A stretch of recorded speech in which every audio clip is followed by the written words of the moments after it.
Hello, everybody, and welcome into Commodity Culture, where our goal is to make you a better investor in the commodities sector. My name is Jesse Day. Before we dive in, standard disclaimer, nothing here is investment advice. Do your own due diligence. Today is November 20th, 2025, and my guest is the CEO of XXIX Metal Corp, a company advancing its Opemiska and Thierry copper projects, two significant Canadian copper assets. It's Guy Lebel. Great to have you on the show. Good afternoon, Jesse. I want to start things off today by discussing the copper market and recent price action. Then I want to dive, of course, into XXIX Metal Corp. It's been a very interesting year for copper, highlighted by the price action. We saw a surge to nearly $6 on the back of a copper tariff announcement coming out of the Trump administration, and then a collapse back down to around $4.50 on news that those tariffs weren't going to have quite the impact that people anticipated. But now here we are back above $5 a pound. What do you make of copper's recent price action, and how do you see it playing out as we close out the year and head into 2026? Well, metal prices are certainly more volatile these days in the past number of years than it was, let's say, 20 years ago. And that volatility increased, and 20 years ago was more volatile than 40 years ago. At the end of the day, you have to concentrate on the long-term fundamentals. Everything short-term is noise.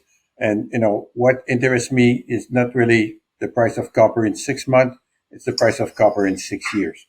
And, that's what I'm focusing on. And so give us your thoughts on the 6-year time horizon, because as we were talking about before we hit record today, people these days are very focused on short-term, when, of course, looking at the commodities market, this is a long-term bull cycle, I believe, unfolding for copper and many other metals. So how do you see things going as we go out 3-5 years, even a decade into the future for copper? I think that, if we look at, the way copper is moving, there's an increased consumption just based on demographic and, people getting access to more, what I would call the benefit of society. We're at the age of electricity, and electricity only works if there is copper wires somewhere. And if you don't have copper, everything, everyday object, your phone, it's just a nice piece of conversation. This computer we're working on right now doesn't. This is something that is needed, and I would say there is probably an embedded growth of demand of say 2% per year just based on this. Now we also have what I would call the electrification and decarbonization, electrification of transport and decarbonization of the whole society, and this is adding on top of what I would call the baseline demand growth. And again, people used to see this coming as a S-curve type of demand where, as more and more electric car and charging station and all this, they were seeing I would call it S-curve increase in the demand.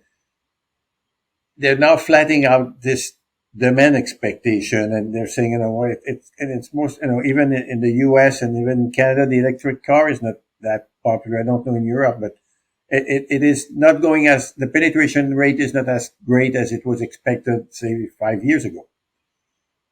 So, you probably get more of a flat line year over year demand increase. And we get to the artificial intelligence and, the new chips and that, is this another S-curve type of thing, or is it going to taper down? I cannot predict. What I can see is that there is a demand growth that is there, and we know that it's difficult to maintain the supply. So I think the price will increase, and that's the supply demand fundamental. The other big thing that is happening, it's what I would call the debasement of the US dollar. And if that trend continue, every hard asset, copper, gold, or even real estate, anything that's denominated in US dollar will see an increase in price just on that basis. So my my view right now, I'm very bullish on the next 10 years of copper price, and for those reasons. And I kind of see this a bit like what the early 2010s were when China was electrifying, where, there was this big demand that we could see in front of us, and it finished by tapering off, and then a lot of project came on stream during that period. I expect the same thing will happen with copper over the next 10 years. I mean, some supply will show up when we reach what I would call the price incentive, which is around $5 as far as I'm concerned. That was a great summary. I want to talk about the supply side, as you hinted to there. We keep hearing about structural deficits, many analysts looking to 2026 or 27 as the time frame when we really see a squeeze. Are you seeing the same thing? And how large and how sustained could this copper deficit be? Well, let's let's say that first of all, the deficit, a real deficit, does not exist. At the end of the year, you know, all the tons of copper available will be bought, or if there is more demand, it's going to come out of inventory somewhere. If price keep going up, I mean, it's going to disincentivize people to use it, and they'll look at substitution, or they'll look at being what they call thrifting, using a bit less. But from a supply issue, yes, we have a problem. Uh, the grade of operating mine is going down. In 1970, the average grade in the world was 1.1% copper, plus or minus. In what I've seen now in 2030, the average grade should be around 0.56, which is almost exactly 50% over a 60-year period. Uh, so that's the guy that have operating mines right now. On top of it, if you look at copper discovery in the past 10 years has been much less than the 10 years before. And this is not with the same or equivalent amount of exploration spending. We just find less, and when we find it, it's deeper. Okay, so and it takes more time to bring to production. Then we've got permitting issue. Uh, Maybe things will be changing now in the U.S. and in Canada. They're saying, yes, if you're strategic, maybe permitting, we'll see that. But there was a time when 6-7 years of permitting and sometimes 10 years of permitting in the U.S. was, the common. I've heard people saying yesterday at a conference where I was that they actually track permitting demand that stayed 180 days on the desk of a civil servant without moving. So, I mean, those kind of things cannot happen if you want to, get copper on the market. There's geopolitical risk and everything that, make people, I mean, it's much easier to have a mine like us in Canada, in Quebec, than having it in a country where, you wake up in the morning and you don't know if you own the mine. And that happened. I mean, it happened to some big company recently. And the last thing that, constrain supply is the capacity to build. So if you divide mining company in three big tier, you have the giant company, which are diversified. Then, the copper project compete internally on rate of return with another commodity, and could be coal or iron ore. And if the company has, $2, $3, $4 billion to spend, they'll decide internally, where they allocate the money, and copper might not be the one that has the highest rate of return at the time of the decision.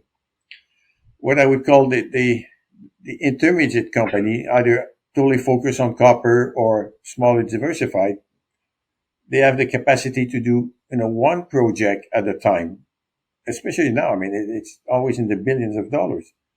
And then the junior company like us, if your project, if your market cap is, less than $100 million and you're project is a plus $1 billion, even if you allow for a 50% debt package, you still need to find a multiple of your market cap in equity to do the project, and this brings up delay in getting the project to the market to production. So all those things are constraining supply, and I don't see anything changing in the short term. Well, Guy, I could talk to you forever about the intricacies of the copper market. You've got a very deep knowledge base, but of course, I do want to discuss how 29 Metal Corp fits into the picture. Maybe you could start by giving us an overview of the company. The company has two assets, like you mentioned at the introduction. Both are brownfield, and they benefit from great infrastructure, community nearby that support projects, airport, rail link, power, everything like this.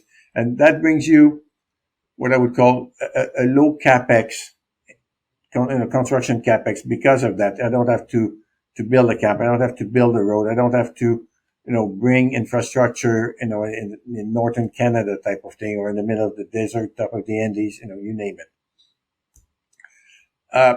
The company is part of the OR group. It's 8 company under more or less the same umbrella. We share the back office. We share physical office.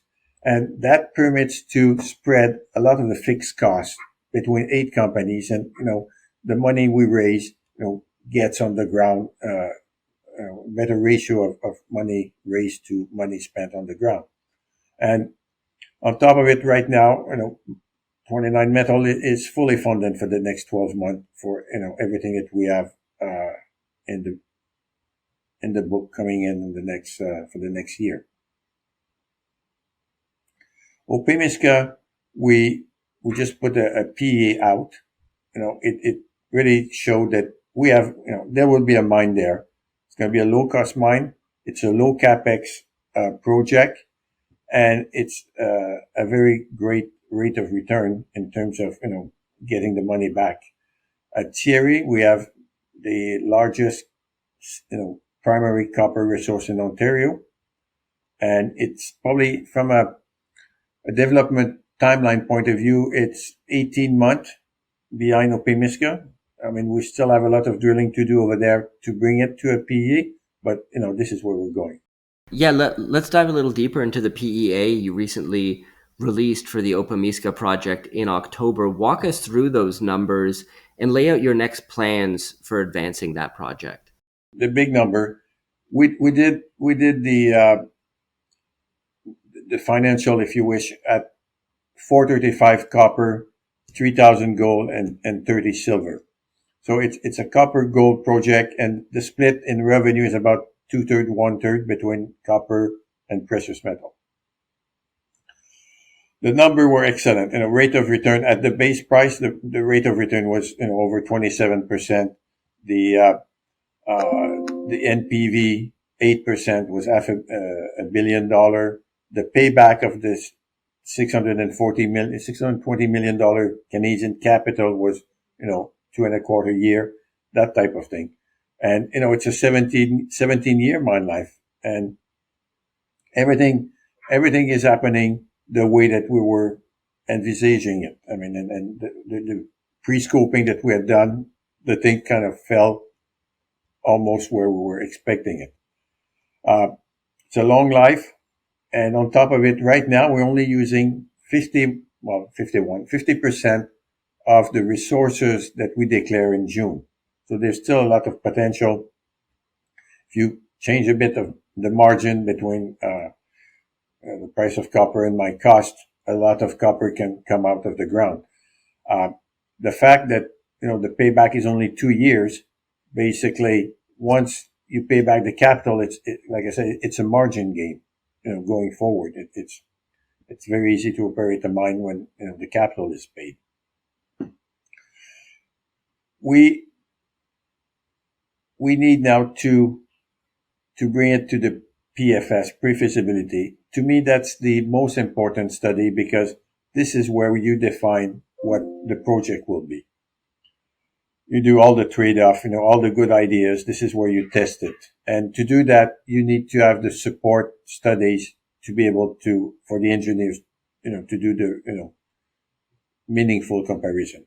And this is on what we're going to work on the next 12 months or so.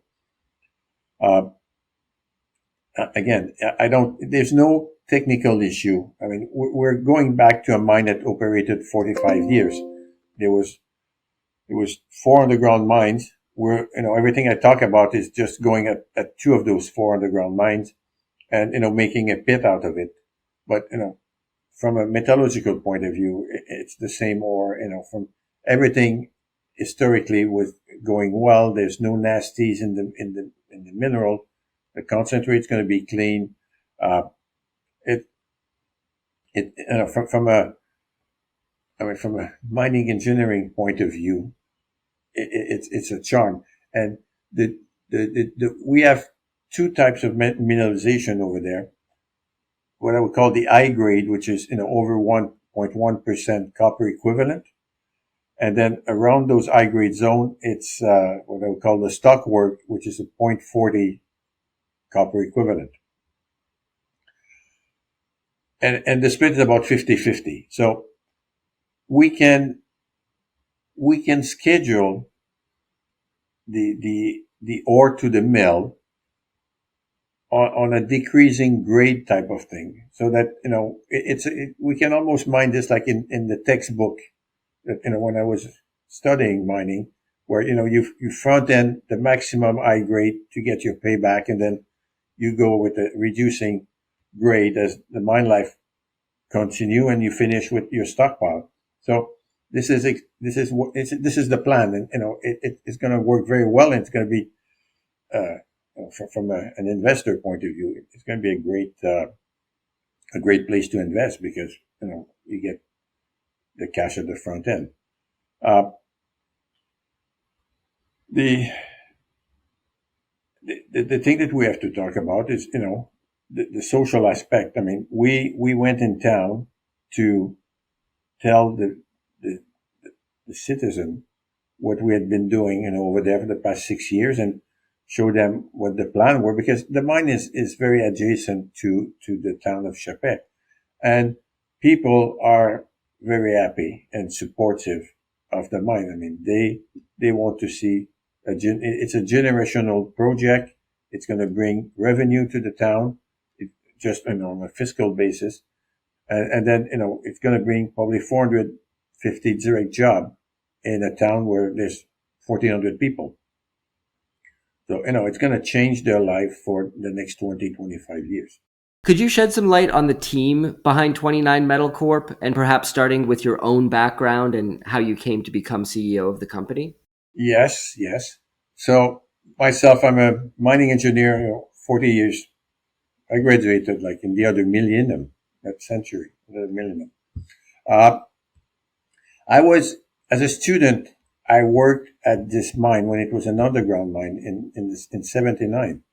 And basically, I remember the good time in Chapet. I remember the good people, and how great this place was. And basically, I would say that I was more or less semi-retired at the time. I was, am I going to go for another round or not? And I spent my career, in South America, and lately the last few, CEO job were for, assets in the US. So to be able to come back to Quebec, where I live, and, get on the mine site on a paved road from my house to the ore body, to me was something new. And on top of it, because it was a place where I had worked before, it was very interesting for me. And, I was very happy to, take on the challenge. We're a very small team. The rest of the team is comprised of a geologist or geology technician. Two of them born and raised in Chapet, and one still live there. The other one, nearby. One of my board member, the former vice president of the company, has a property in Chapet. I go there a week per month. So, and I bring the team to work in Chapet for a week. So we're getting our roots, in the town, and all the guys are I would say, dedicated in making this project a success. Stephen Stewart, which, as a chairman and, running the OR group, supports us across the board for everything that we do. Fantastic. Well, let's hone in on the Thierry project. You've got some good existing infrastructure there. It's a past producing mine as well. Could you perhaps provide some color on your plans for that project and provide a timeline to an initial resource update or a PEA? The Thierry project is probably the best kept secret in Ontario right now. It's what we said, the largest resource of primary copper. It is a mine that was operated by UMEX, Union Minière of Belgium, from 76 to 82, 6 years only, an underground project. And it was probably the worst 6 years to operate a mine in Canada, or even to start one for anything. It was a second oil shock. I mean, interest rates were in the high teens and that type of thing. You had to give raise to your employee twice a year just for them to keep up with cost of living. So they developed the mine, and it was supposed to be a 4,000 tons per day mine underground. And basically it didn't work. And 6 years later, they stopped. Everything was dismantled. But just in terms of the replacement cost of all those underground openings, probably worth $200 million today. And, this is what was the primary target when we acquired it. However, on the same mineralized horizon, 3 kilometers away, there is an outcrop, and this outcrop is 1.4 kilometer long. It dips at 55 degrees and has a thickness that varies between 100 and over 300 meters. In 2012, which is kind of 20 something years, 30 years after the mine was shut, some junior put out a resource statement for the first 200 meters below surface for that zone. And they declare 53 million ton of 0.38 copper plus nickel plus PGs. Not a great grade even in those years.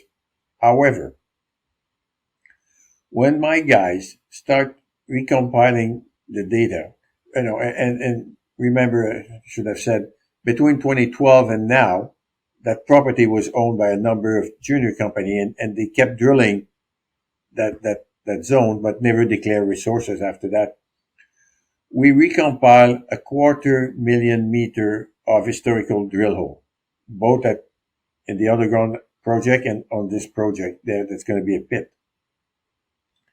What my geology brain trust discovered was that at K1, that outcrop, the grade increased with depth. There's a gradient of grade increasing with depth. So no matter which section you do on the 1.4 kilometers, if you have two holes that are one on top of the other, the grade in the second hole is always higher than the grade in the hole on top of it. So this begs for additional drilling and deeper drilling, and this is what we will do in first half of the year next year.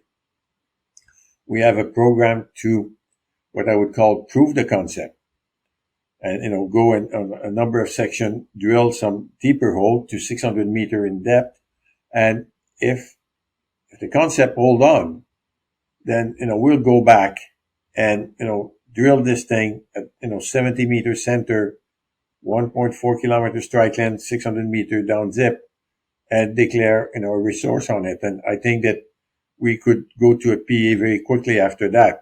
But first, we need to prove the concept. And then, if that's the case, there's a lot, that mineralized trend on the property can be followed with geophysics across the property. So there is other area that we could test eventually. So this is, we have no value for this in our stock price today, but it could be as great as Opemiska in 18-month time. Great. Well, is there anything that we haven't yet covered or anything that you think it's important to emphasize that you think potential shareholders of 29 Metal should be aware of? Yes. Well, it may surprise you, but as a CEO, I will tell you that my stock is highly undervalued. Uh, we we are at a very low valuation, and I suggest people to go on our website and look at the material that we have, and there is some comparison.